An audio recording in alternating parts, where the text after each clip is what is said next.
Pregnancy எப்படி நடக்குது அப்படின்னு இப்ப பார்க்கலாம். ஃபர்ஸ்ட் இந்த கருமுட்டை சின்ன சின்னதா செகண்ட்லேருந்து வளர ஆரம்பிக்கும். ஸோ இது வந்து 11th to 16th டேக்குள்ளார இது வந்து 20 mm வளர்ந்துரும். வளர்ந்ததுக்கு அப்புறமா இந்த கருமுட்டையில வெடிச்சிடும். வெடிச்சதுக்கு அப்புறமா இந்த டியூப் வந்து அந்த கருமுட்டை வெடிச்சதை பிக்கப் பண்ணிக்கும். பிக்கப் பண்ணிட்டு அதுக்கப்புறமா இந்த கருமுட்டை இது வழியா டிராவல் பண்ணி வரும். அந்த டைம்ல கான்டாக்ட் இருக்கும்போது செமன் வந்து இந்த வெஜைனால இங்க டெபாசிட் ஆகும். அந்த டெபாசிட் ஆன செமன்ல இருந்து ஸ்பெர்ம் வந்து ஸ்விம் ஆகி இது வழியா இப்படி வந்து இந்த டியூபுக்கு இங்க வரும்.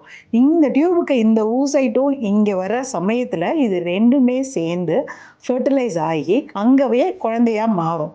அதுக்கப்புறமா ஒரு 4-5 டேஸ்ல இந்த யூட்ரஸ் உடைய எண்டோமெட்ரியல் கேவிட்டிக்கு வந்து அங்க இம்ப்ளான்ட் ஆக ஆரம்பிச்சோம். அங்க வந்து அதோடைய என்விரான்மெண்ட் நல்லா இருக்குன்னா அந்த டைம்ல அது ஃபுல்லா க்ரோ ஆகி வாஸ்குலாரிட்டி இன்க்ரீஸ் ஆகி பிரெக்னன்சியா சேஞ்ச் ஆயிடும். ஸோ அப்படி வரும்பொழுதுதான் நமக்கு 30th டே பிரெக்னன்சி பாசிட்டிவ்னு வருது. இன்கேஸ் பிரெக்னன்சி இல்லை அப்படின்னா இது ஷெட் ஆகி அப்படியே நமக்கு பீரியட்ஸா வந்துடும்.